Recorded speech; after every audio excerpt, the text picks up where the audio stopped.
শীতকালে বলতে কি জল খাচ্ছে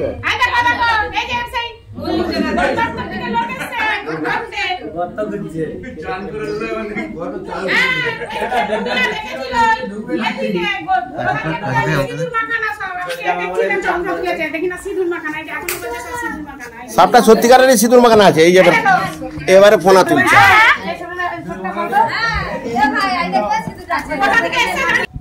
নমস্কার, প্রকৃতি বান্ধব ইউটিউব চ্যানেলে আপনাদের প্রত্যেককে ধন্যবাদ। আমি Malay Ghosh, wild life rescuer. আজকে একটি দুর্দান্ত ভিডিও নিয়ে পৌঁছে গেলাম আপনাদের কাছে। আগর গ্রামে এক ব্যক্তি ফোন করে যে ওর বাড়িতে একটি বিরাট বড় গোগ্র সাপ বেরিয়েছে। আসল কথা, বাড়ির সামনেই ছিল সাপ। বেজির দ্বারা আক্রান্ত হয়ে সাপ প্রবেশ করে বসত বাড়িতে, এবং বসত বাড়িতে ছিল মন্দির। সেই মন্দিরে সাপটি সিঁদুর আর চন্দন মেখে একাকার হয়ে যায়। ওই অবস্থায় আমাদের ফরেস্ট অফিসে ফোন করে, আমরা ফিল্ডে এসে পৌঁছাই। এসব গ্রামে, আগর গ্রামে যার বাড়িতে সাপ বেরিয়েছে বা যে ফোন করেছিল তার মুখ থেকে জেনে নেবো যে কী ঘটনা ঘটেছিল। হ্যাঁ, সকালে উঠে এখানে ছিল বাচ্চারা খেলাধুলা করছিল, তখন এই গেটের এদিক থেকে একটা লেবু তাড়া করে এদিক দিয়ে আসছিল। তখন হঠাৎ সাপ সাপ বলে চেঁচায়, তখন এখানে এই হয়েছিল। তখন পাশের বাড়ির কাকু এসে তখন ওনাকে ফোন করে দেওয়া হয়, উনি এসে রেস্কিউ করে। আমরা ফিল্ডে এসে দেখতে পেলাম একটি বাড়ির মধ্যে বিশাল বড় গোগ্র সাপ। আমরা সাপটিকে রেস্কিউ করছি, কিভাবে রেস্কিউ করছি সেটা দেখতে থাকুন।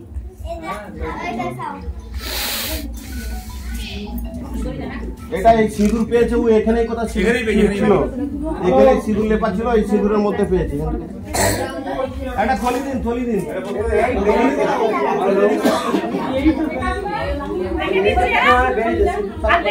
এই তো সিঁদুর মাখানা আছে এখানে, এই তো এই সিঁদুরগুলো পেয়েছে। এই সিঁদুরগুলো ও মেখেছে, এখানে ঘষাঘষি করেছে, সিঁদুর গায়ে লেগে গেছে।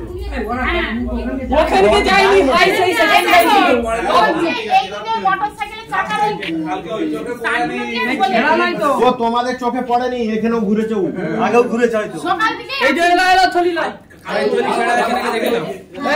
ও রাতে কোনোভাবে বেরিয়েছে, বেরিয়ে এখানে ঘুরেছে, ওই জন্য সিঁদুর মাখানা হয়ে গেছে। সাপ কখনো সাপ কখনো ইয়ে হয় না, ওরকম কিছু হবে না।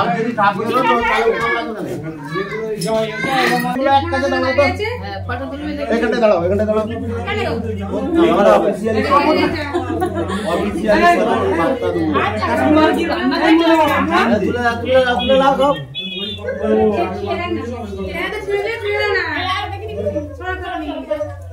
ওগুলো শরীর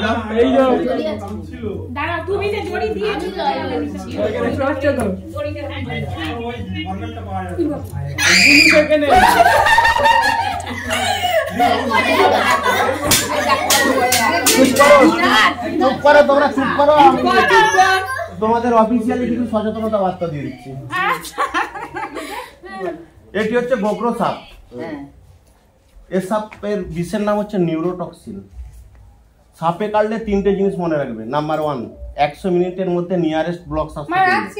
মানে আমরা এই গ্রামটি রেস্কিউ করছি, এটি চাগর গ্রাম। আমাদের নিয়ারেস্ট ব্লক স্বাস্থ্য কেন্দ্র বলতে বীরসিং অথবা 100 মিনিটের মধ্যে সাপ যদি কামড়ায় 100 মিনিটের মধ্যে নিয়ারেস্ট ব্লক স্বাস্থ্য কেন্দ্রে যেতে হবে। নাম্বার 2, ক্ষতস্থানে এগিয়ে কখনো বাঁধন দেওয়া চলবে না। সাপে কাটলে যেখানটায় কাটছে তার এগিয়ে অনেকে মানে অভ্যেস থাকে বাঁধন দেওয়া। সাপে কাটলে কখনো বাঁধন দেওয়া চলবে না। সেই সাপটি যদি আবার র্যাসেল ভাইপার অর্থাৎ চন্দ্রবড়া সাপ কামড়ায়, তাহলে ওই অঙ্গটি কেটে ফেলে দিতে হবে। তার কারণ র্যাসেল ভাইপারের এত বিষের পাওয়ার, সেটা হচ্ছে মানে হিমোটক্সিস বিষের পাওয়ার এত, চামড়া গলিয়ে দেবে আর হাতটি বাদ দিতে হবে। যদি হাতে কামড়ায়, পা কামড়ালে পা বাদ দিতে হবে। আর সাপে কাটলে তৃতীয় জিনিস হচ্ছে কখনো ওঝার কাছকে যাবে না। ওঝার কাছকে গেলে কি হয়, ওঝা 100 মিনিট সময়টা আমাদের নষ্ট করে দেয়। তারপরে যখন বলে যে তোমরা ডাক্তারের কাছে যাও, ডাক্তার বলে টাইম ইজ ওভার। মানে 100 মিনিট টাইমটা ওভার করা চলবে না। আর সাপে কাটলে ওই ক্ষতস্থান অনেকে কি করে, ব্লেড দিয়ে চিরে মুখে করে রক্ত বার করার চেষ্টা করে, সেটাও করা চলছে। এরা প্রচন্ড বিষধর, এদের নিউরোটক্সিন হচ্ছে বিষের নাম। আর চন্দ্রবড়া হচ্ছে হিমোটক্সিস।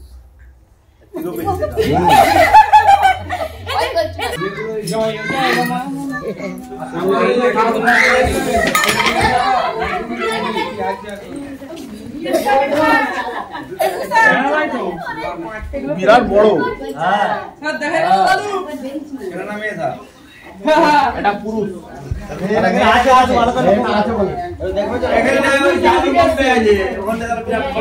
দড়ি দড়ি দড়ি